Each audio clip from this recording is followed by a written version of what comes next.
মিছিলে যাব মাগো আমি, শহীদি মিছিলে যাব। যে মিছিলে আমি নই তো একা, সঙ্গী শত মুজাহিদ। তাদের স্লোগানে কাঁপে ধরণী, ভাঙে বাতিলের ভিড়। আল্লাহু আকবার বলেন। বিদায় দাও মা সে মিছিলের, ঝান্ডা তুলে নিব। মিছিলে যাব মাগো আমি, শহীদি মিছিলে যাব। যদি না ফিরি মাগো আমি, মিছিল শেষে বাড়ি। বুঝবে মা তুমি শহীদ হয়েছি, গিয়েছি তোমায় ছাড়ি।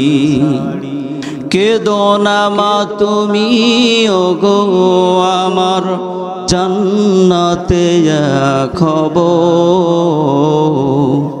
মিছিলে যাব মাগো আমি, শহীদি মিছিলে যাব। কোরআনুল কারীমকে আমরা শুধু রেখেছি পড়ার জন্য, কোরআনুল কারীমকে শুধু রেখেছি তাকে উঠায় রাখার জন্য।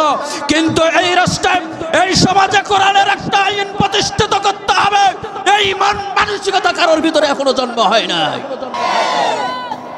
আপনাকে বুঝতে হবে কোরআন কি করতে এসেছে এই পৃথিবীতে। আপনাকে আল্লাহ কেন প্রেরণ করেছেন আপনি কি জানেন? কেন পাঠাইলো, কি উদ্দেশ্যে আপনাকে পাঠাইলো? এই প্রশ্ন তো কোনোদিন আপনি নিজেকে করেন। মান আরাফা নাফসাহু ফাকাদ আরাফা রাব্বাহু। আগে নিজেকে চেনেন, তাহলে রবকে চিনতে পারবেন। নাই কচ্ছিন কালেও রবকে চেনার ক্ষমতা আপনার ভিতরে আসবে না। আগে বোঝেন, আগে আপনি বোঝেন যে আল্লাহ আপনাকে কেন পাঠাইলো। কোরআনের মতো এমন একটা নির্ভুল কিতাব, যে কিতাবের ভিতরে কোনো সন্দেহ আছে? আছে নাই? কার কার সন্দেহ আছে? এমন মন মানসিকতা আছে? হাত তুলে দেখান তো দেখি। আছে নাকি সন্দেহ? কোনো সন্দেহ নাই। প্রথমেই বলছেন জালিকাল কিতাবুল লা রাইবা ফিহি হুদাল লিল মুত্তাকিন। এই কিতাবের ভিতরে কোনো সন্দেহ নাই। এই বিশ্বাস যাদের ভিতরে আছে, তাহলে এই কোরআন তেলাওয়াত করো, হুদাল লিল মুত্তাকিন হওয়া যাবে। আল্লাহু আকবার।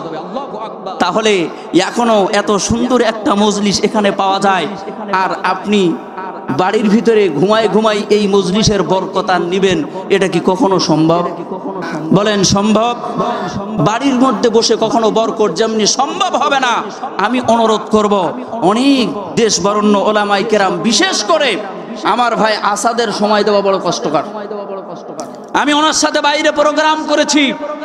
আপনারা যেমন অনেক 60,000 70,000 টাকার বক্তাকে যেভাবে রিসিভ করেন, আল্লাহর কসম করে বলি তার থেকে বেশি কদর করে রিসিভ করে নিজের স্বয়ং চোখে দেখা। কিন্তু আমাদের এখানে আমরা খুব মূল্য দেই না। অতএব আমি অনুরোধ করব, এই মাঠটা ছোট মাঠ, খুব একটা বড় বলে আমার মনে হয় না। এর থেকে আপনাদের মসজিদ বড় ঠেকছে আমার কাছে।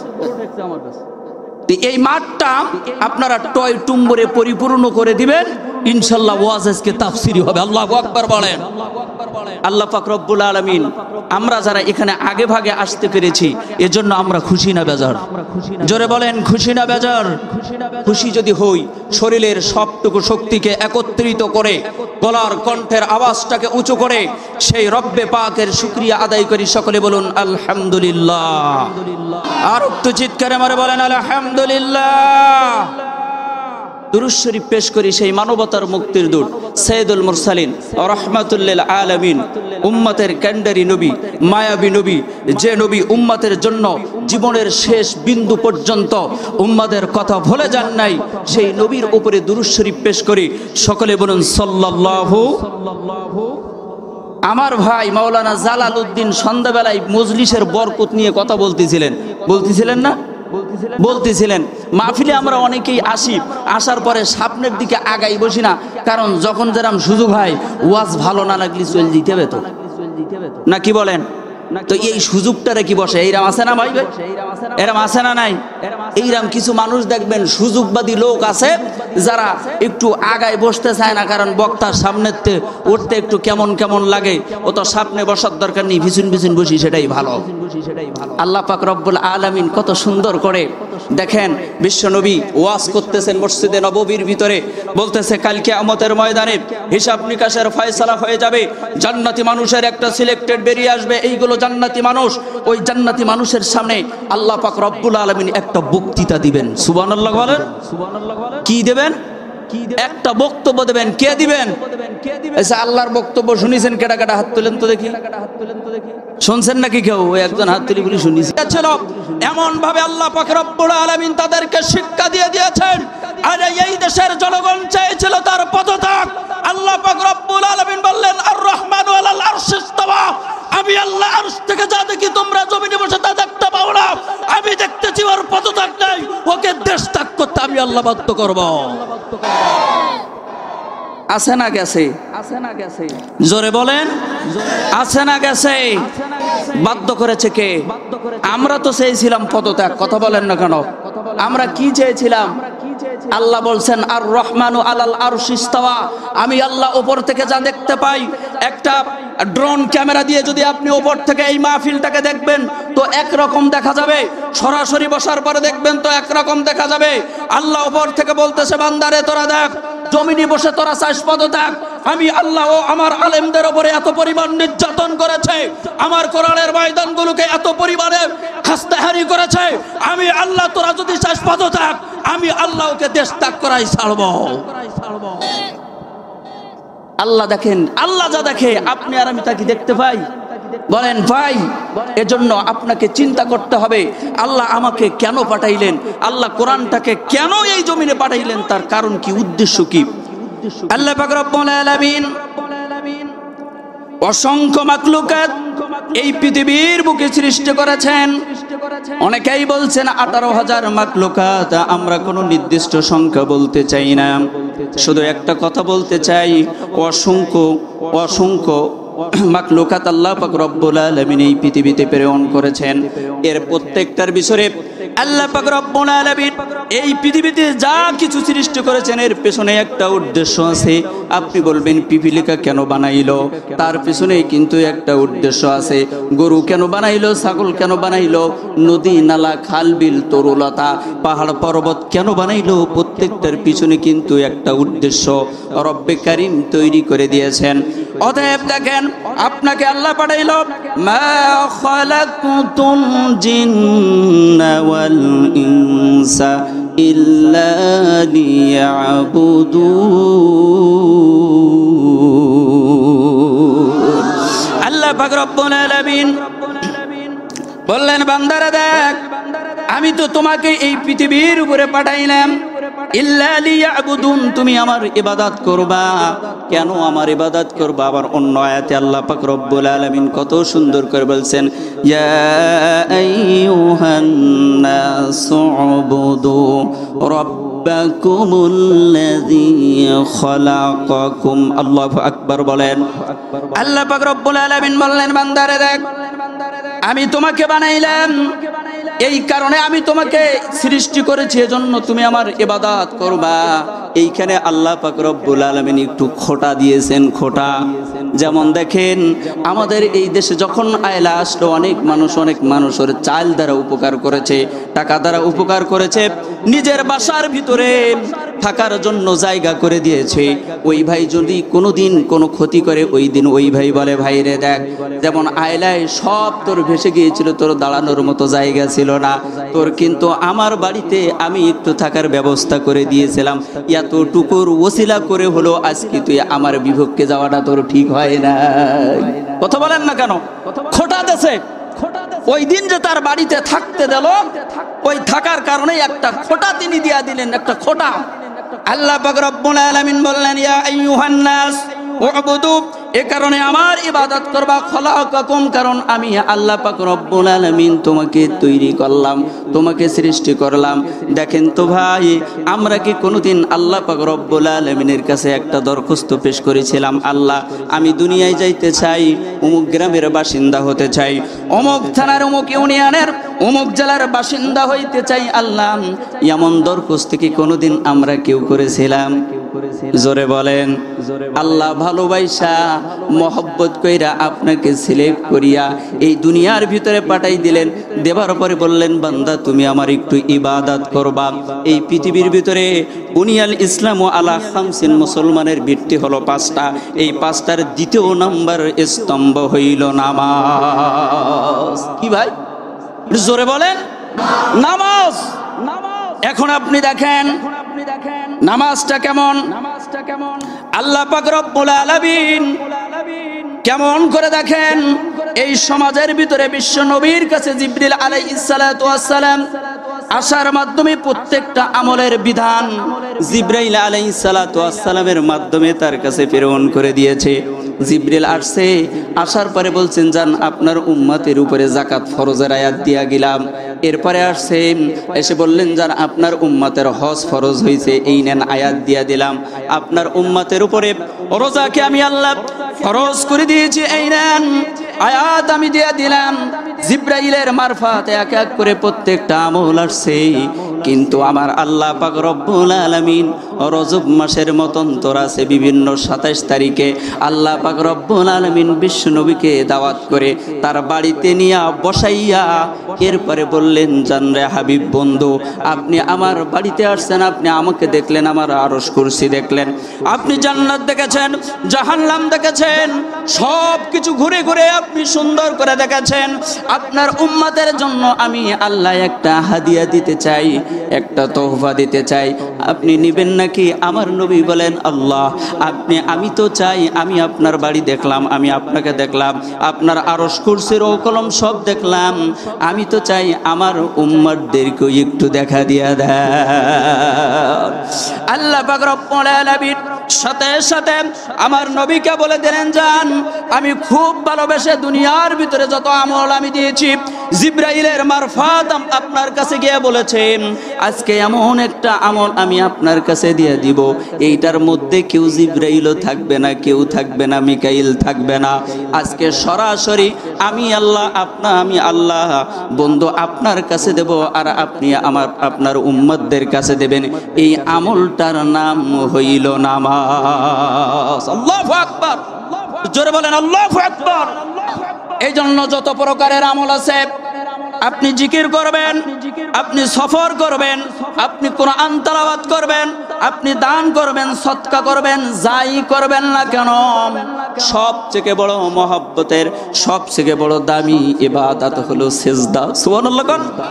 সবথেকে বড় দামি একটা ইবাদত হলো সিজদা। এই সিজদা আল্লাহ পাক রব্বুল আলামিন কেমন করে দেখেন, বলতেছেন, আল্লাযীনা ইউমিনুনা বিল গায়বি ওয়া ইউকিমুনাস সালাতা ওয়া মিম্মা রাযাকনাহুম ইউনফিকুন। এক নম্বরে কেমন এই নামাজকে আল্লাহ পাক রব্বুল আলামিন পছন্দ করেছেন, আপনি মধুর ভাষায় একটু শুনে নেবেন রে বাবা, আমার দিকে খেয়াল করেন। এমন একটা ইবাদত আল্লাহ পছন্দ করছেন, মাঝখানে জিবরিল আমিনকে পর্যন্ত রাখি নাই, সরাসরি তার কাছে নিয়েই বললেন, জান রে হাবিব, আমি তোমার কাছে এমন একটা ইবাদত দিয়ে দিলাম, আমি এই ইবাদতটা আপনার কাছে দিলাম, কোনো মাধ্যম আমি রাখি নাই, কারণ আমি আল্লাহ, আমার কাছে নামাজের চেয়ে বড় মহব্বতের ইবাদত আর পাওয়া যায় না। এই ইবাদত সিজদা আমরা অনেক সময় পীরের দরবারে গিয়ে দিয়ে বসি, কথা বলেন না কেন? অনেক দরবারে, আমি এক দরবারে এই বছর নাম বলতে চাচ্ছি না, এক দরবারে আমার এই ভাই ছিল, আমার সাথে গিয়ে দেখি আল্লাহু আকবার, ওয়াজ কোন জায়গায় করব, যাবার পরেই কয়েকটা আলটিমেটাম দিয়ে দেশ যে এই কথাগুলো আপনার মুখ দ্বারা বেরোলে হবে না, আপনি সিজদা নিয়ে কোনো ওয়াজ করা যাবে না। অথচ সিজদার মতো দামি ইবাদত আর একটাও নেই। কথা বলেন না কেন? এজন্য দেখেন আল্লাহ বলেন আল্লাযিনা ইউমিনুনা, যারা ঈমান আনবে তাদের কাজের বিল গায়বি, কিসের উপরে ঈমান আনবে? গায়ের উপরে, অদৃশ্যের উপরে। অনেক কিছু বিষয় দেখবেন আমাদের কাছে অদৃশ্য আছে, আমরা বিশ্বাস করি। কথা কন না কে আছে করি না? আজকে আমি আমার জুমার আলোচনায় এই কথাটা আসছিল, আমি বলতেছিলাম অনেক গায়েবের প্রতি আমরা বিশ্বাস করি। যেমন হাত তুলবেন, ভাই বাতাস দেখিছেন? কেটা কেটা হাত তোলেন? বাতাস দেখিছেন? ভাই বাতাসের রং কি, কালো না হলুদ? হ্যাঁ, বাতাস এটা অনুভব করা যায়, এটা আন্দাজ করা যায় যে এটা বাতাস, কিন্তু এটা দেখা যায় না। যায় নাকি ভাই? শরীরের ভিতরে যদি এক জায়গায় কেটে যায়, এই কেটে যাওয়ার কারণে ওই জায়গা দিয়ে দেখবেন রক্ত বাহির হবে, রক্ত। তো আপনাকে বুঝতে হবে যে এই জায়গাটা যেহেতু কেটে গেছে, তো এই জায়গা দিয়ে রক্ত বেরোচ্ছে, তাহলে অবশ্যই তার পেছনে একটু জ্বালাও ঘুরতেছে। কতক্ষণ না গায়ে ভাই জ্বালা দেখা যায়? জ্বালা কেরাম ভাই? ওটা খায় না মাকে? দেখা যায় নাকি জ্বালা? জ্বালা কিন্তু দেখা যায় না, এটা অদৃশ্য। এই অদৃশ্যের উপরে যে ঈমান আনবে, এরপরে কত সুন্দর করে বলছেন দেখেন, ওয়া ইউকিমুনাস সালাতা, এরপরে নামাজ কায়েম করবে। কি কায়েম করবে? সবাই বলেন। বন্ধুরা রে আমার, আমি যদি ছোট্ট একটা উদাহরণ আপনাদের কাছে দেই, নামাজ পড়াই এক জিনিস আর কায়েম হলো আরেক জিনিস। যেমন আমাদের সমাজের ভিতরে দেখেন একটা জিনিস ভালো রকম কায়েম আছে, সেটি হলো পোশাক পরিধান করা। বলেন কি? পোশাক পরিধান করা। এই পোশাক যেমন আমরা পরিধান করেছি, যেমন আমাদের মধ্য থেকে কেউ যদি এই মাহফিলের ভিতরে যদি পোশাক না পরে উলঙ্গ অবস্থায় এর ভিতরে ঢোকার পরে আপনি বলবেন কি ব্যাপার, এই লোকটা পাগল নাকি? কথা বলেন না কেন? কথা বলেন। আপনি বলবেন যে কিরে এই লোকটা পাগল নাকি, উলঙ্গ অবস্থায় এই মাহফিলে আসছে, হাটে যায়, বাজারে যায়, নিশ্চিত এই লোকটার মাথা খারাপ, এই লোকটা পাগল। এই পাগলকে তো আগে ঠেকানো দরকার। তখন যার কাছে পুরানো কাপড় থাকে তো একটা আইনি পেঁচাই দেয়, এটা হলো কায়েম করা। এটা এই পোশাকটা আমাদের সমাজের ভিতরে কায়েম আছে মোটামুটি মহিলাদের বাদ, কারণ ওরা যত খুলতিস তত ভাইরাল। কথা বলেন না কা? ওরা যত খুলছে তত ভাইরাল হয়ে যাচ্ছে। আর দেখেন এই জন্য আমাদের পুরুষের মোটামুটি এই পোশাকটা কায়েম আছে। যেদিন আপনি দেখবেন আপনার সমাজের ভিতরে একজন মানুষ নামাজ না পড়ে রাস্তায় থাকবে, মানুষ বলবে এই লোকটা পাগল, সেই দিন আপনি বুঝবেন আপনার সমাজে নামাজ কায়েম হয়ে গেছে। সুবহানাল্লাহ বলেন। বন্ধুরা আমার, গভীর মনোযোগ দেন। আল্লাহ পাক রব্বুল আলামিন কত সুন্দর করে বললেন, ওয়া আকিমুস সালাতা ওয়া আতুজ যাকাতা ওয়ারকাউ মা'আর রাকিঈন। একটু জোরে বলেন। মাঝের সেই জায়গাটা পূরণ হলোই না। এই কাছের লোক আসেনি আসলে নাকি? নৌকার এই কাছের লোকে আসে নেই। আল্লাহ পাক রব্বুল আলামিন কত সুন্দর করে বললেন যে তোমরা তোমাদের নামাজকে হেফাজত করো। রুকুকারীদের সাথে রুকু করতে বলছেন কে? একটু সবাই বলেন কে? রুকুকারীদের সাথে। আজকে আমাদের সমাজের ভিতরে কিছু মানুষ পাওয়া যায়, কিছু সংগঠন পাওয়া যায় যে সংগঠনের ভিতরে নামাজ নাই, তাহলে ও কিন্তু রুকুকারী নয়। রুকুকারীদের সাথে রুকু করা মানে এই আপনার প্রত্যেকটা কাজ, আপনার প্রত্যেকটা মুহূর্ত, আপনার কেনা বেচা চলাফেরা, আপনার প্রত্যেকটা বিষয় রুকুকারীদের সাথে করা, এটাও আপনার জন্য ফরজ। কথা বলেন ঠিক কিনা? এই রুকুকারীদের সাথে রুকু করা মানে কি? শুধু মসজিদে যাবেন আর যেই দেখবেন ইমাম সাহেব রুকুই গেছে আপনি দৌড় মেরিয়ে রুকুই যাবেন নাকি? এটাই বলছে নাকি? না না, আপনার প্রত্যেকটা বিষয়, কথা বলা থেকে শুরু করে আপনার সংসার জীবন থেকে শুরু করে একবার রাষ্ট্র জীবন পর্যন্ত যারাই রুকু করতেছে, যারাই সেজদা করতেছে, আমাদের কাজ হবে তাদের সাথে। কথা বলেন না কেন? তাহলে এই আয়াতের প্রকৃত আমল খুঁজে পাওয়া যাবে, নাইলে কোশ্চিন কালো এই আয়াতের আমল পাওয়া, বলেন পাওয়া? বন্ধুরা আমার কথা খেয়াল করবেন। আল্লাহ পাক রব্বুল আলামিন কত সুন্দর করে বললেন এই সমাজের ভিতরে নামাজ আমরা সবাই আদায় করি। আমরা এই সমাজের ভিতরে যারা নামাজ পড়ে না, বাইনাল কুফরি ওয়া বাইনাত তারকুস সালাহ, আল্লাহ পাক রব্বুল আলামিন বিশ্ব নবীর মাধ্যমে জানাই দিলেন একজন কাফের আর মুমিনের ভিতরে পার্থক্য হলো নামাজ। তাহলে যার নামাজ নাই ও তো কাফের, ওর সম্পর্কে আমাদের কোনো বক্তব্য নাই। আছে নাকি ভাই? আছে নাকি? যে নামাজ পড়ে না সে মুসলমানই না। কত সুন্দর করে আপনি খেয়াল করবেন।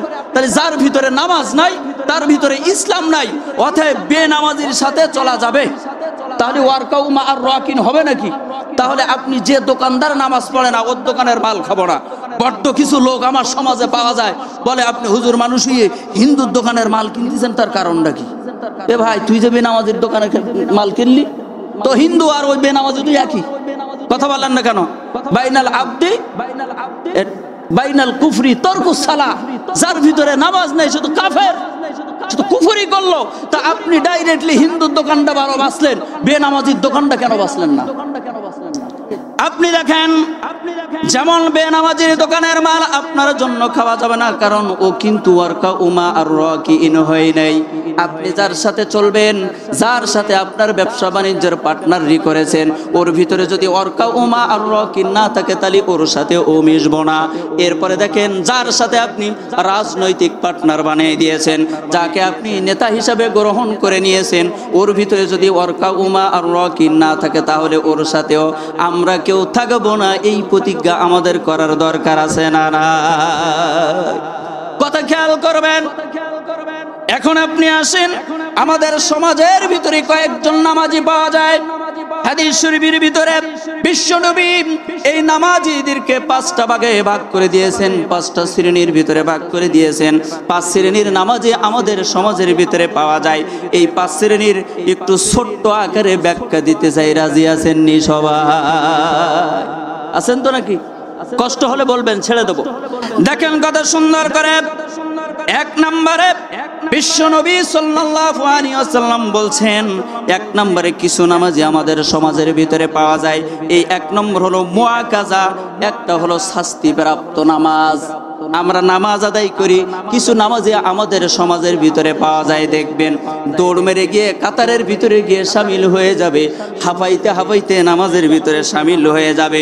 এরপরে যদি ইমাম সাহেব একটু কেরাত বড় করে, ইমাম সাহেব রুকুর ভিতরে যাওয়ার পরে যদি একটু তাসবিহ সুবহান রাব্বিয়াল আযীম এই কথাটা যদি একটু লম্বা করে ফেলে, এরপরে সেজদার ভিতরে যাওয়ার পরে যদি একটু দীর্ঘ করে, দেখবেন পেছন দিক থেকে ওই মুসল্লির কাশি শুরু হয়ে যায়। কথা বলেন না? কাশি শুরু হয়ে যায়। এই কাশি সেই কাশি না, এই কাশি হলো তাড়াতাড়ি শেষ করেন, ওদিকে খুলনা আর চিটাগাঙের খেলা চলতিস। কথা বলেন না? কয় হুজুর তাড়াতাড়ি শেষ করেন, এখন ক্রিকেট বাংলাদেশ আর ইন্ডিয়ার কি মাইটটা মাইতিছে, এখন এত দীর্ঘই নামাজ দরকার নেই। এই হলো 1 নম্বরের নামাজি। আপনি দেখেন একসাথে 2 জন এক জায়গায় একই সময় সুন্নাত নামাজ পড়ার জন্য 2 জন এক জায়গায় দাঁড়িয়ে গেছি। আল্লাহু আকবার বলে আমি যখন হাতটা বাঁধলাম, বাঁধার পরে যেই আমি বললাম আলহামদুলিল্লাহি রাব্বিল আলামিন, আমার সূরা ফাতিহা শেষ হয় না, কিছুক্ষণ বাদ দেখা যায় ও সালাম ফিরুই দৌড় মেরিয়েছে। কতক্ষণ না? আমি একদিন একজনের চুপ করে বসে থাকলাম, বসার পরে ওর নামাজ পড়ার স্পিরিট দিকে আমি সত্যিই বসে গেছি। যাওয়ার পরে যে সালাম ফিরি যাবে, আমি অমনি হাতটা এটি ধরেছি। আমি কই ভাই দাঁড়ান, আপনি এত তাড়াতাড়ি কিভাবে পড়লেন? কই হুজুর মুখস্থ নামাজ পড়তে কি আর সময় লাগে? আমি তো দেখলাম তাও তো ঠিক, ও তো মুখস্থই পড়তেছে, ও তো আর দিকে পড়তেছে না, মুখস্থ নামাজ পড়তে তো আর সময় লাগে না। দেখেন ছোট্ট একটা উদাহরণ, আমি গত বছর আমাদের 14 ব্রিজের গড়ায় ওখানে আমি এই উদাহরণটা দিয়েছিলাম।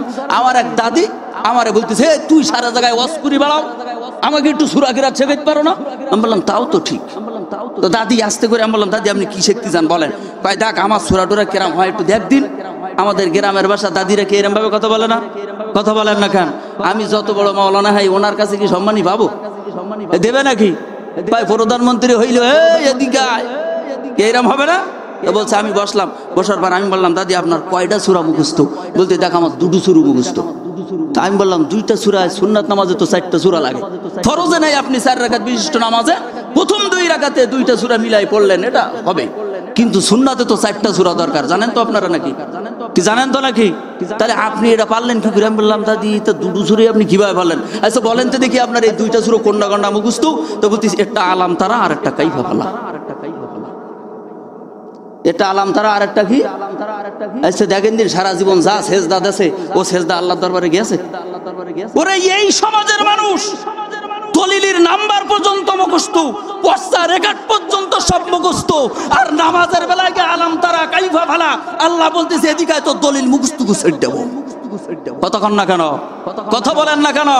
লক্ষ লক্ষ টাকার হিসাব আপনার কাছে আছে, ব্যাংক আছে, ব্যালেন্স আছে, কোথায় কোন টাকা কোথায় কোন জমি সব দাগ নাম্বার সহ যদি আপনার মুখস্থ থাকে, আর নামাজের বেলায় দোয়া কুনুতের বেলায় কুরু আল্লাহু আহাদ, আল্লাহ বলতেছে এদিকে আমি তোর আহাত মেরে ছাড়বো। বুঝাই দেবে আল্লাহ ওই দিন। একটাই মাত্র কারণ, আমাদের ভিতরে যেভাবে নামাজ পড়ার দরকার ওইভাবে নামাজ আমরা কেউ পড়িনি। কথা বলেন না কেন? এজন্য বিশ্বনবী এমন সুন্দর করে বলে দিলেন, এক নম্বরের নামাজি এই সমাজের ভিতরে থাকবে মুআক্কাযা অর্থাৎ শাস্তিপ্রাপ্ত নামাজ। কিছু নামাজি এই সমাজের ভিতরে নামাজ পড়বে, সারা বছর কোনো খবর নাই, ঈদের জামাতে গিয়ে ওনার যায় নামাজটা ইমামের পেছনে। কথা বলেন না কেন? ইমামের পেছনে যায় নামাজ দিয়ে বৈশা গেছে, কয় নামাজ পড়ুক না না পড়ুক এটা কোনো দরকার নাই। উনি এত বড় মডল হয়েছে, এমন কিছু মুসল্লি পাওয়া যায়, সাপ্তাহিক মুসল্লি, সারা সপ্তাহবার কোনো খোঁজ পাওয়া যায় না। জুমার দিন গিয়ে বলবে ইমাম সাহেব সিঁড়িতে কাদা কেন? কতক্ষণ না কা? এজন্য দেখেন আল্লাহর নবী বললেন 5 শ্রেণীর মানুষ, নামাজকে তাদের ভিতরে 5টা শ্রেণী ভাগ করে দিলেন। এক নম্বরে হলো শাস্তিপ্রাপ্ত নামাজ।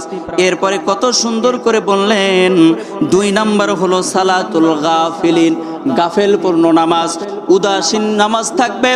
এই সমাজের ভিতরে কিছু মানুষ থাকবে নামাজের প্রতি তাদের ভালো একটা খেয়াল থাকবে না, দৌড় মেরে যাবে, পেছনের কাতারে গিয়ে দাঁড়াবে, দাঁড়ানোর পরে আর একেবারে আল্লাহু আকবার বলে যখন নিয়াতটা বাঁধবে, এই নিয়াতটা বাঁধার পরে বলবে এখান থেকে যাওয়ার পরে খেতে পানি দেয়া লাগবে।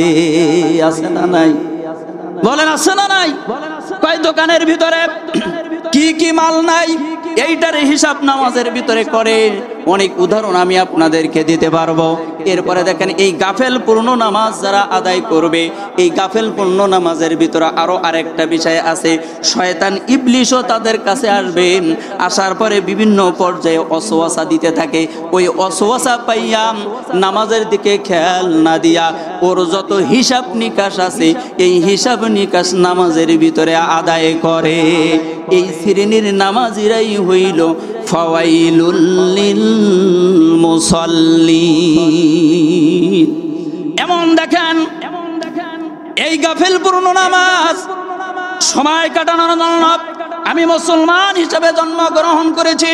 যদি আমি নামাজ না আদায় করি, আমার পাশের ভাই আমার ভালো বলবে না, বলবে চুল দাড়ি পাকে গেছে এখনো নামাজ পড়ো না, কেমন মুসলমান। এইদিকে সম্মানের দিকে তাকাইয়া অনেকে বের বাড়িতে গিয়েও নামাজি সাজে। কতক্ষণ নাকা তো বেই 5 ওয়াক্ত নামাজ পড়ে, তো ও আর কি করবে, আস্তে করে ওয়াও গেছে, যাওয়ার পর দেখা যায় মাশাআল্লাহ একেবারে ফজর থেকে ইশার পর্যন্ত শীতকালে ওর প্রত্যেক ওক্ত শোনে বেই উজু আছে, কয় আছে। কতক্ষণ নাকা? কথা বলেন না কেন? এই বেশ সাথে কিছু নামাজি কিন্তু এই সমাজে, আবার আমাদের মাঝেও কিছু আছে যে আমাদের সামনে পড়লি তখন না যাই আর পারে না, এটা মান সম্মানের ব্যাপার। ও হুজুরির ভয়তে পড়িস না আল্লাহর ভয়তে পড়িস। কথা বলে এখন আপনি দেখেন কত সুন্দর করে আল্লাহ পাক রব্বুল আলামিন বিশ্ব নবীর মাধ্যমে বলে দিলেন এমন কিছু নামাজি পাওয়া যাবে যে হলো নামাজের ভিতরে গাফেল থাকবে, গাফেল পূর্ণ নামাজি। এরপর বললেন সালাতুল মাগফুরিন, এমন কিছু নামাজি থাকবে সমাজের ভিতরে তাদের সালাতটা আল্লাহ পাক রব্বুল আলামিন সাথে সাথে কবুল করে নিয়ে নেয়। আল্লাহু আকবার বলেন। কেমন দেখেন মনটার ভিতরে এমন একটা নরম ভাব নিয়ে যখন চলে যায়, যাবার পরে এবার সুন্দর করে নামাজের ভিতরে যখন যায়, যাবার পরে আল্লাহর অন্তরের ভয়টা সালাতুল মাগফুরিন কবুল প্রাপ্ত একটা নামাজ, আর একেবারে সুন্দর করে নামাজের ভিতরে গটসাটো হইয়া একেবারে সোরের মতো কানের লতি বরাবর হাত কানা তৈলা বলে আল্লাহ আল্লাহু আকবার। যখন ডাক দেয়, ডাক দেওয়ার পরে বলে আল্লাহ তুমি সবথেকে বড়। এই সমাজে যত বড় মেম্বার থাকুক না কেন, এই সমাজে যত বড় চেয়ারম্যান থাকুক না কেন, এমপি থাকুক না কেন, মন্ত্রী থাকুক না কেন, এরা আমার কাছে বড় না। আমার কাছে একমাত্র তুমি বড়। আমি তোমার দাসত্ব করব, পৃথিবীর কোনো মানুষের দাসত্ব করব না। এই জন্য হাতখানা তুলে যখন বলে আল্লাহু আকবার, আল্লাহ তুমি সবথেকে বড়, আমার যদি কিছু চাওয়া লাগে আমি তোমার কাছে যাব, দুনিয়ার মানুষের কাছে হাত পাতব না। এক নম্বরের শর্ত।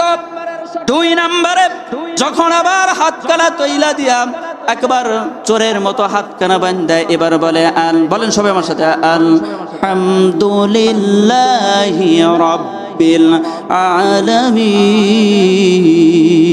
আলামিন। বলে বান্দা এত সুন্দর করে যখন আলহামদুলিল্লাহি রাব্বিল আলামিন বলে, আল্লাহ পাক রব্বুল আলামিন বলেন হামিদানি আব্দি। ওই ফেরেশতারা দেখ, আমি যেদিন এই মানুষকে পৃথিবীতে পাঠানোর জন্য মনস্থ করলাম, চিন্তা ভাবনা করেছিলাম, তোরা তো বলেছিলি এই মানুষ দুনিয়ার ভিতরে গিয়ে ফাসাদ ঘটাবে, কিন্তু তাকাই দেখ ওই বান্দা কত সুন্দর করে গোটো সাটো হইয়া আমার প্রশংসা এমন ভাবে আদায় করতেছে, আমি আল্লাহ ওর প্রশংসায় খুশি হয়ে গেছি। আল্লাহু আকবার বলেন। তাহলে কেমন নামাজ? পৃথিবীর কারোর ভয়তে নামাজ আদায় করে না, আল্লাহ পাক রব্বুল আলামিনের উপরে ভয় রেখে নামাজ আদায় করে এত সুন্দর করে। এরপরে দেখেন কত সুন্দর করে, এরপরে দেখেন আল্লাহ পাক রব্বুল আলামিন এবার বলছেন সালাতুল সাহাবীদের নামাজটা কেমন ছিল। সাহাবায়ে কেরাম যখন নামাজ আদায় করতেন, এই নামাজের বিরুদ্ধে যে নামাজটার ভিতরে হাদিস শরীফে যে কথাটা আছে, এই কথাটা হলো সালাতুল সওয়াব প্রাপ্ত নামাজ। সালাতুস সাহাবীদের নামাজের দৃষ্টান্ত যদি আপনি শোনেন আশ্চর্য হয়ে যাবেন।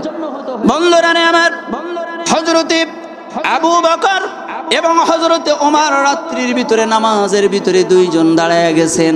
বিশ্বনবী রাত্রিতে সুন্দর করে যখন ঘুরে ঘুরে সাহাবীদের অবস্থানটা অবলোকন করতেছে, রাস্তা দিয়ে হাঁটতেছে, হাঁটার পরে যখন সর্বপ্রথমে আবু বকরের বাড়ির সামনের কাছে গেলেন, যাবার পরে দেখে আবু বকর বিড় করে কোরআন তেলাওয়াত করে নামাজ আদায় করতেছে। কিন্তু ওইখানে দাঁড়াই থাকা অবস্থায় দূর থেকে একটা কোরআন তেলাওয়াতের আওয়াজ বিশ্বনবীর কানের ভিতরে শোনা যাইতেছে। এবার কিছুক্ষণ শোনার পরে বলতেছেন, এই কোরআন তেলাওয়াতের আওয়াজ কারো নয়, এটি তো ভাই ওমরের কোরআনের আওয়াজ। এত জোরে তেলাওয়াত করতেছেন। আল্লাহর নবী সকাল হয়ে গেল, মসজিদে নববীর ভিতরে যখন বসে গেছেন, যাওয়ার পরে আবু বকরকে দাঁড় করে বলছে, আবু বকর কি ব্যাপার, আপনি এত ছোট্ট করে বিড় করে কেন কোরআন তেলাওয়াত করতেছেন, কারণটা কি একটু শুনতে পারি? আবু বকর ডাক দিয়ে বলেন, আবু বকর আল্লাহর নবীজির যতগুলো সাহাবী ছিল, এই সাহাবীর ভিতরে একটু নরম কোয়ালিটির সাহাবী ছিল, একটু নরম। তাহলে দেখেন, বলে কি ব্যাপার আবু বকর, আপনি কেন এত আস্তে আস্তে কোরআন তেলাওয়াত করতেছেন, তার কারণটা কি? বলে ইয়া রাসূলুল্লাহ, ইয়া হাবিবাল্লাহ, আমি নামাজের ভিতরে আমি আস্তে আস্তে কোরআন তেলাওয়াত করতেছিলাম, আমার বড় ভালো লাগতেছিল। এরপর আমি চিন্তা করলাম, গভীর রজনীতে যখন আমার কোরআন তেলাওয়াতের আওয়াজ শুনে কারোর জন্য ঘুমের বেঘাত না ঘটে, অনেক শিশু সন্তান আছে, অনেক রুগ্ন ব্যক্তি আছে, আমার তেলাওয়াতের কারণে যেন কষ্ট না হয়। এবার ওমরকে জিজ্ঞাসা করলেন, ভাই ওমর বলো, তোমার কোরআন তেলাওয়াতের আওয়াজটা এত জোরে ছিল কেন বলো? হযরত ওমর বলতেছেন, আমি যখন নামাজের ভিতরে চলে গেলাম, যাওয়ার পরে আমি যখন নামাজের মুসাল্লায় দাঁড়াই গেছি, দাঁড়ানোর পরে আমার মনে হয়েছে আমি এত জোরে কোরআন তেলাওয়াত করব, এক নম্বরে আল্লাহর কোরআনের আওয়াজটা অনেক উঁচু হবে। আল্লাহর বাণী তো কোনোদিন নিচে থাকতে পারে না, যদি আল্লাহর আইন থাকে, এই আইন থাকবে সংসদে, এটা সংসদে রাখবো। এজন্য আমি আমার এত জোরে কোরআন তেলাওয়াত করতেছিলাম, আমার কোরআন তেলাওয়াতের আওয়াজ শুনে পাশের বাড়ির মানুষের যেন ঘুম ভেঙে যায়, ওয়াও যেন আমার সাথে নামাজের মধ্যে শামিল হয়ে যায়। এজন্য দুইজনের উদ্দেশ্য দেখেন কেমন। আল্লাহর নবী বললেন, ভাই ওমর, আপনিও যদি পারেন একটু আস্তে মধ্যম পন্থায় কোরআন তেলাওয়াত করবেন, কারণ মধ্যম পন্থায় কোরআন তেলাওয়াতটা যত মধুর শোনা যায়, অতি আওয়াজের তেলাওয়াতটা তত মধুর শোনা যায় না। দুইজনের নামাজ কেমন দেখেন। আল্লাহর নবী যুদ্ধের ময়দান থেকে যখন ফিরে আসতেছেন, হযরতে আম্মান বিন বাশির এবার আব্বাদ বিন বিশর দুইজন সাহাবীকে দাঁড় করাই দিয়েছেন গিরিপথের দুই মাথায় দাঁড় করাই দিয়ে আল্লাহর নবী বললেন, যাও এই দুজন দুই জায়গায় বৈশা তোমরা পাহারা দিবা, শত্রু পক্ষ যেন আমাদের কোনো হামলা না করতে পারে একটু খেয়াল করবা। আল্লাহর নবীর এমন কথা শুনা দুইজন হযরতে আম্মাদ বিন বিশর আর হযরতে আব্বাদ দুইজন যখন সুন্দর করে পাহারার জন্য দাঁড়ায় গেছে, এবার হযরতে আম্মার বলতেছেন, ভাই বিশর, আমরা দুইজন যেহেতু এ জায়গায় আছি, দুইজন একই সাথে না যাইগা, একজন ঘুমাইয়া আর একজন পাহারা দে। আমরা অনেক সময় কিছু কিছু কাছে পালা বদল করি, করি কি করি না? পালা বদল করি। এবার বললেন এটাও তো ঠিক, একজন এখন একটু বিশ্রাম নেক আর একজন পাহারা দেখ, তারপর সে আবার বিশ্রাম নেবে, আমি পাহারা দেব। এবার যখন আম্মার ঘুমের ভিতরে চলে গেছে, যাবার পথে আব্বাদ বিন এবার উনি যখন দাঁড়ায় গেছে, দাঁড়ায় নামাজের ভিতরে বলতেছেন যে এত রাত্র পর্যন্ত হুদা হুদা দাঁড়ায় লাভকে, একটু নামাজের ভিতরে সময়টা কাটাই দেই। এবার যখন সুন্দর করে আল্লাহু আকবার বলে আল্লাহর ডাকে সাড়া দিয়ে নামাজের ভিতরে চলে গেছে, এমন ভাবে কোরআন তেলাওয়াত করতেছে, এমন ভাবে তেলাওয়াত করতেছে, শত্রুপক্ষ তীর মেরেছে, আমাদের তীর মারার পরে এমন ভাবে তীরটা বেঁধে গেছে, নামাজে থাকার কারণে উনি কোনো কথা বা আওয়াজ পর্যন্ত করে নাই। এরপরে যখন আরো আরেকবার তীর মারল, তবু কোনো কথা বলে নাই। এবার উনি আস্তে করে নামাজটা শেষ করলেন। শেষ করার পরে আম্মারের কাছে গিয়ে বলতেছে, ভাই আম্মার, এবার আপনি উঠেন, দেখেন আমাকে দুইটা তীর মেরেছে শত্রুপক্ষ। এবার বলতেছে, ভাই কি ব্যাপার, এত বড় একটা আঘাত আপনার উপরে করলো, আপনি কেন আমাকে ডাকলেন না? ডাক দিয়ে বলতেছেন আব্বাদ বিন বিশর, যে এত মজা আমি পাচ্ছিলাম নামাজের ভিতরে, আমি এত মজা পাচ্ছিলাম, নামাজ পড়ার কারণে আমি এত বেশি মজার ভিতরে ছিলাম, আমার মন বলতেছিল আমি নামাজ আদায় করতেছি, আমার সামনে আমার রব দাঁড়ায়া গেছে। আল্লাহু আকবার। বলে আমি লক্ষ্য করতেছিলাম নামাজের ভিতরে এত বেশি মজা আমি পাইলাম যে নামাজের কারণে নামাজ ছাড়তে আমার মন চাইল না। তীরের আঘাত আমার পায়ে লাগছে, তীরের আঘাতে যা ব্যথা পেয়েছি তার সে কোটি কোটি গুণ আমি মজা পেয়েছি নামাজের ভিতরে। কেমন নামাজ! আর আমরা যখন নামাজে যাই, মোটামুটি একটা মশা যদি গায়ে বসে, এমন জোরে থাপ্পড় মারি ইমাম সাহেব পর্যন্ত লাফাই ওঠে। কতক্ষণ না ইমাম সাহেব পর্যন্ত পাশের মানুষ বলে, কি রে ছাদ ফাইটি রেডি গেল নাকি, এত জোরে মারবে। আর তারের ভিতরে দেখবেন নামাজের ভিতরে দুই একজনের হাসি লাগে রে ভাই, এত জোরে হাসির আওয়াজ দেয়, মসজিদ পর্যন্ত বেজে যায়। কথা বলেন না কা? হয় না বুঝি আপনাদের এইদিকে? হয় না? আর আমি তো ইমামতি করি, আমি জানি। তাহলে দেখেন নামাজের ভিতরে কেমন। হযরতে আবু বকর যখন নামাজের ভিতরে থাকতেন, ওই নামাজের ভিতরে থাকার কারণে উনি লক্ষ্য করে দেখতেন, এমন বাবা যা নামাজে দাঁড়াইতেন, উড়ন্ত পাখি পর্যন্ত আবু বকরের কাঁধে বৈশা যাইত। আবু বকর বলতো, আমি এমন ভাবে নামাজ পড়েছি, পাখিরা মনে করতো আমি মানুষ না বরঞ্চ কোনো একটা জড় পদার্থ, এজন্য উড়ন্ত পাখি পর্যন্ত আমার গায়ে বসে যাইত। আর আমরা এমন নামাজ পড়ি, আল্লাহু আকবার, নামাজ পড়তে কি একবার হেনে চুলকানি হেনে চুলকানি, একবার বিভিন্ন তালগোল নামাজের করা হয়। কথা বলেন না কেন? পাঞ্জাবি ধুলু ঝাড়ে, এরবার সেজদা জায়গা গ্যাপ পার গা, কতক্ষণ না কা? নামাজের ভিতরে তো মন নাই। এই জন্য নামাজে যতক্ষণ পর্যন্ত আপনার অন্তর না থাকবে, সাহাবীদের নামাজের কাতারে আপনি যতক্ষণ দাঁড়াইতে না পারবেন, এই নামাজের মজা তো আপনি পাবেন। কথা খেয়াল করেন। আপনি দেখেন, এজন্য আমরা যতই নামাজ পড়ি না কেন, আমাদের নামাজের ভিতরে আল্লাহ পাক রব্বুল আলামিন বলছেন, নামাজ যখন আপনি পড়বেন, নামাজ আপনাকে অশ্লীল কাজ থেকে, গৃহীত কাজ থেকে ফিরায় আনবে। আপনি নামাজও পড়েন, মিথ্যা কথাও বলেন, নামাজও পড়েন, সুদও খান, নামাজও পড়েন, অন্যের ঘেরের আটল ঝাড়েন, ধরে ফেললি বলেন কুয়াশায় দেখতে পাইনি। কতক্ষণ না এরম কিছু আল্লাহর বান্দা আছে না? নামাজও পড়ে, অন্যের আইল ঠেলে জেকের করে আর আইল কাটে। কতক্ষণ না আল্লাহ আল্লাহ জেকের করে আর আইল কাটে। এরম মানুষ, এরম আল্লাহর ওলি আছে না নাই? এর এক নাম্বার কারণ নামাজের মূল শিক্ষা আপনি বুঝতে পারেন নাই, নামাজের মূল শিক্ষা আপনার ভিতরে যায় নাই। প্রকৃত নামাজি যদি আপনি এই পৃথিবীর ভিতরে হইয়া যান, আল্লাহর নবী বললেন প্রকৃত নামাজির জন্য আমি আল্লাহর পক্ষ থেকে 5টা পুরস্কার পাওয়া যাবে। কয়টা? সবাই বলেন কয়টা? মান হাফাজা আলা সালাতি আকরামাহুল্লাহু বিখামসি খিসানি আরফা আনহু দিকাল মাউত। আল্লাহর নবী বললেন যারা প্রকৃত নামাজি এই সমাজের ভিতরে হবে, এই প্রকৃত নামাজির 1 নম্বর পুরস্কার, তার কোনো দিন মৃত্যুর সময় তার মৃত্যু যন্ত্রণা থাকবে না। এর থেকে আর ভালো পুরস্কার আছে নাই? মৃত্যুর যন্ত্রণা থাকবে না। আপনি দেখেন কেমন করে মৃত্যুর যন্ত্রণা যদি এই পৃথিবীর কোন মানুষ জানতো, মৃত্যুর যন্ত্রণাটা কেমন হবে, সংসার বাদ দিয়ে দিত। আপনি দেখেন হযরতে ইদ্রিস আলাইহিস সালাতু ওয়াস সালামের কাছে একবার আজরাইল আলাইহিস সালাতু ওয়াস সালাম আসছেন। আসার পরে বলছে, ভাই ইদ্রিস, আমি একটু আপনার সাথে বন্ধুত্ব করতে চাই। ইদ্রিস আলাইহিস সালাতু ওয়াস সালাম বললেন, এর তো মতলব ভালো না। কতক্ষণ না? কারণ আজরাইল কি কারোর সাথে কোনোদিন দোস্ত বলে নাই? আজরাইলের সাথে দোস্ত কেডা কেডা? হাত তোলেন দিন দেখি। আজরাইল কখনো কারোর সাথে বন্ধুত্ব করে না। আজরাইল কোনোদিন কারোর সাথে দোস্ত বলে না।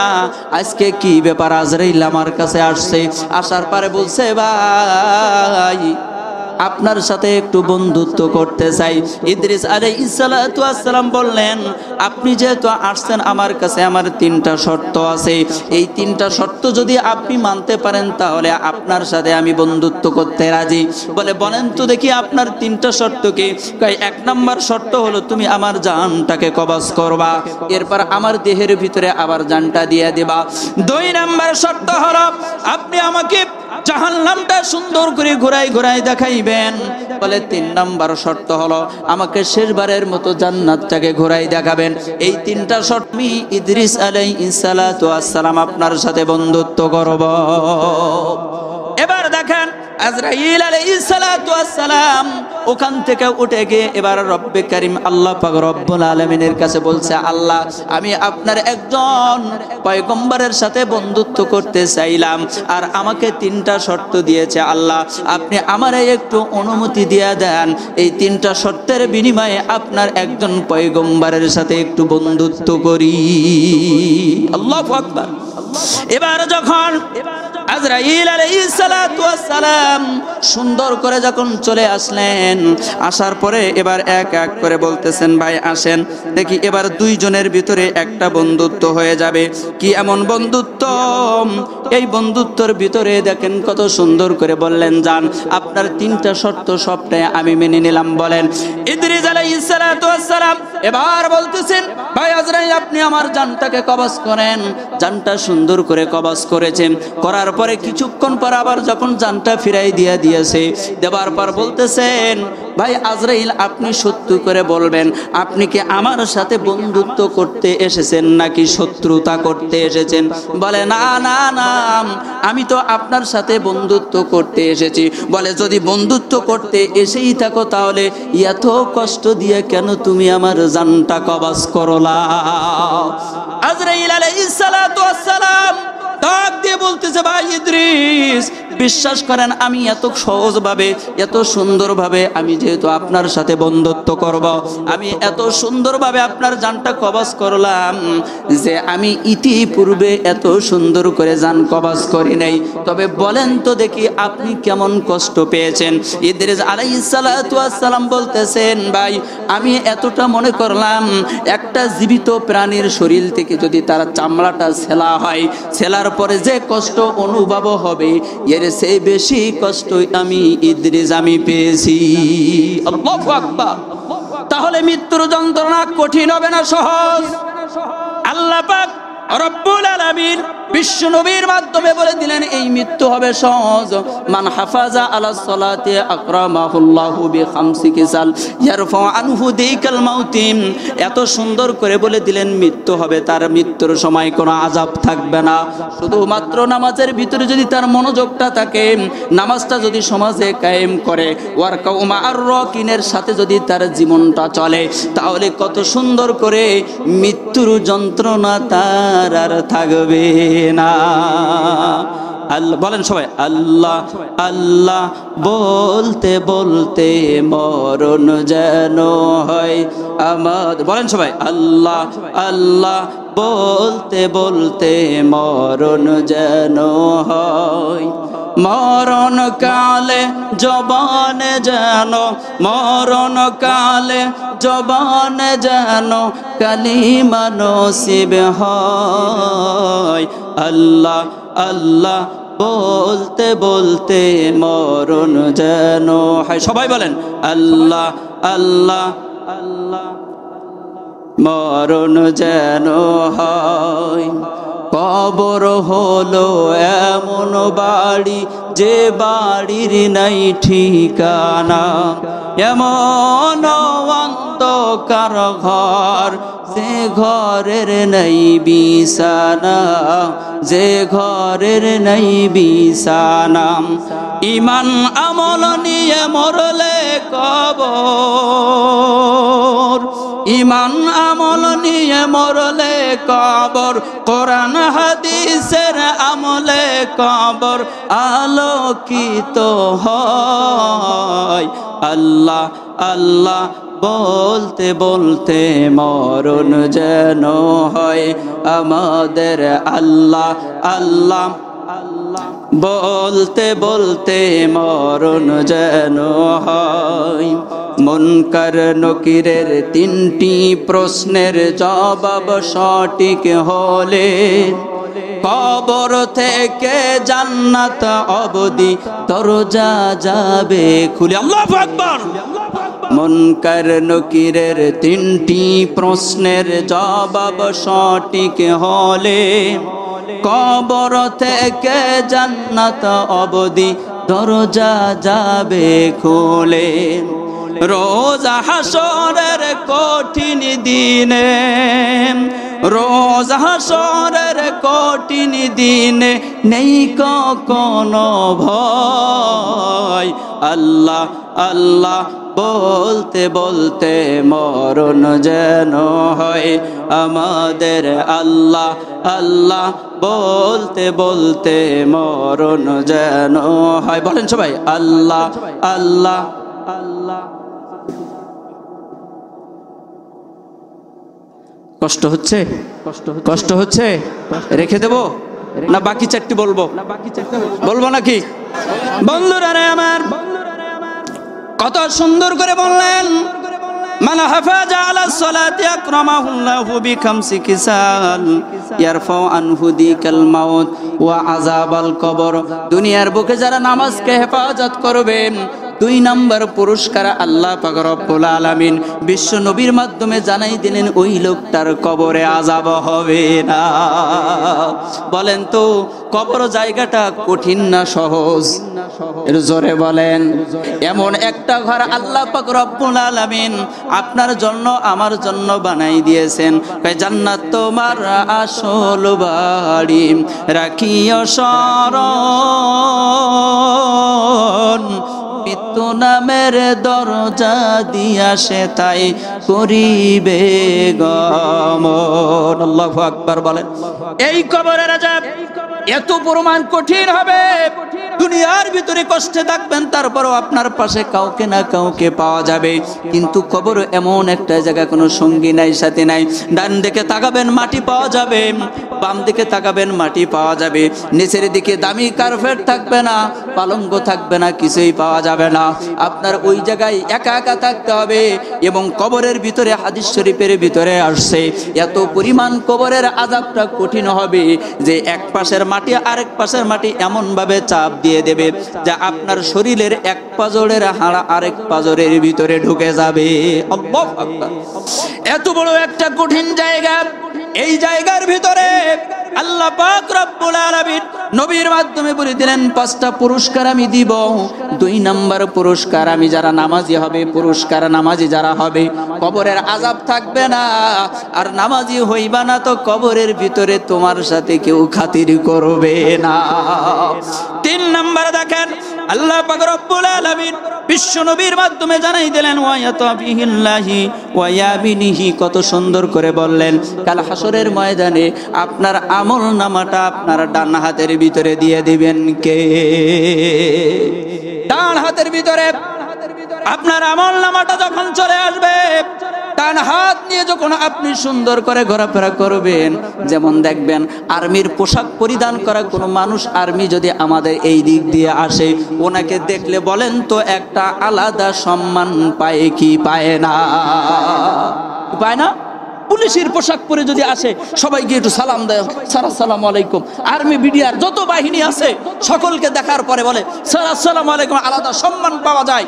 কিয়ামতের ময়দানে যখন আপনার ডান হাতের ভিতরে আমল নামাটা থাকবে, তো জান্নাতি সকল মানুষ, সকল ফেরেশতা আপনার দিকে বলবেন, জান্নাতি মানুষ ডান হাতের ভিতরে আমল নামা, আসসালামু আলাইকুম। সুবহানাল্লাহ কান্না একটু জোরে বলেন। এজন্য দেখেন 3 নম্বর পুরস্কার আল্লাহর নবী জানাই দিলেন, যারা নামাজ হেফাজত করবে আল্লাহ পাক রব্বুল আলামিন কাল কিয়ামতের ময়দানে ডান হাতে তার আমল নামাটা দিয়ে দিবেন। এরপর 4 নম্বর হলো ইয়ামুরু আলা সিরাতিকাল বারকে, আল্লাহ পাক রব্বুল আলামিন বিশ্ব নবীর মাধ্যমে জানাই দিলেন 4 নম্বর পুরস্কার, আমি আল্লাহ পাক রব্বুল আলামিন প্রস্তুত করে রাখলাম আমার এত সুন্দর ইবাদত যারা হেফাজত করবে, ওর 4 নম্বর পুরস্কার বিজলির গতিতে সে ফুলসিরাত পার হয়ে চলে যাবে। এক সময় আমাদের এই দিক জারি গান বাজতো, চুলের শিখিস এখন এরম জারি গান বাজতো না ভাই, এটা জারি গান শোনা যাইতো। এটাই ঠিক যে একবার চুলের শিখি চিকন হীরার চেয়েও ধার হবে, এবং ওই দিন ওই সাঁকো পার হবার আপনার আর আমার আমল দ্বারা যাওয়া কোনো মতেই সম্ভব না। এজন্য যারা নামাজকে ঠিক রেখেছে সমাজে, আল্লাহ কত সুন্দর নবীর মাধ্যমে জানাই দিয়ে দিলেন ওয়ায়ামুরু আলা সিরাতিকাল বারকি, বিজলির গতিতেও ফুলসিরাত পার হয়ে যাবে। আল্লাহু আকবার বলেন। এরপরে দেখেন 5 নম্বরে বললেন ওয়ায়াদখুলুল জান্নাতা বিগাইরি হিসাব, আল্লাহ পাক রব্বুল আলামিন নবীর মাধ্যমে জানাই দিলেন, যদি কোনো মানুষের হিসাবের কাঠগড়ায় দাঁড়াইতে হয়, আপনি বেশি কিছু না, আজকে নামাজের পরে, ইশার নামাজের পরে যেদিন মাহফিল নাই, অন্য দিন যখন ঘুমাইতে যান, সারা দিন 24টা ঘন্টার ভিতরে একটাই হিসাব কষে দেখবেন না আল্লাহর কাজ কতক্ষণ করলাম, আর দুনিয়াবি কাজের ভিতরে কতক্ষণ থাকলাম, নিজের সন্তানদেরকে নিয়ে কতবার ভাবলাম, নাকি আমার কবরটা নিয়ে ভাবলাম। এই চিন্তা যদি আপনি করেন, দেখেন তো যতই চিন্তা আপনি করেন না কেন, দেখবেন শেষ বেশ দেখবেন আল্লাহর কাজ খুব একটা ভালো হয় না। একটা দিনের হিসাব যদি এমন হয়, তাহলে কাল কিয়ামতের ময়দানে আপনার 70 বছর 65 বছর বয়স যখন হয়ে যাবে, আপনি ইন্তেকাল করবেন, কাল কিয়ামতের ময়দানে আল্লাহ যদি হিসাব নাই, বলেন তো আল্লাহর কাঠগড়ায় হিসাব দেবার মতো হিম্মত কারোর থাকবে নাকি? থাকবে ভাই? কারো থাকবে? ওই দিন সবাই, এই জন্য আমরা মোনাজাতের ভিতরে বলি আল্লাহ উম্মা হাসিবিনি হিসাবাই ইয়াসিরা, আল্লাহ আমার হিসাবটাকে সহজ করে দাও। কারণ তোমার কাঠগড়ায় যদি হিসাব দেওয়ার জন্য আমরা দাঁড়িয়ে যাই, আমাদের হিসাব দেওয়ার মতো কোনো ক্ষমতা আছে ভাই? বলেন আছে? পৃথিবীর ভিতরে যারা বেনামাজি থাকবে 14টা শাস্তি দুনিয়ায় পাবে। কয়টা? 14টা। দুনিয়ার ভিতরে পাবে 5টা, মৃত্যুর সময় পাবে 3টা, কবরে পাবে 3টা, কাল কিয়ামতের ময়দানে পাবে 3টা। কয়টা হইল? 14টা হয়ে গেছে। অতএব যারা বেনামাজি এই সমাজে থাকবে, 1 নম্বর কথা সে মুসলমান না। অতএব হিন্দুর দোকান আপনারা অনেকেই অপছন্দ করেন, ওর থেকে বেশি অপছন্দ করব বেনামাজির দোকান। কতক্ষণ না? আজকের আলোচনার, আমার আলোচনার সর্বশেষ সারমর্ম হলো এই, আপনার প্রত্যেকটা কাজ হবে ওয়ারকাউমা আর রাকিনদের সাথে। কতক্ষণ না কেন? কথা বলেন না কেন? আমরা রাজি আছি তো? সবাই হাত তুলে দেখাই দেন তো, নারায়ে তাকবীর।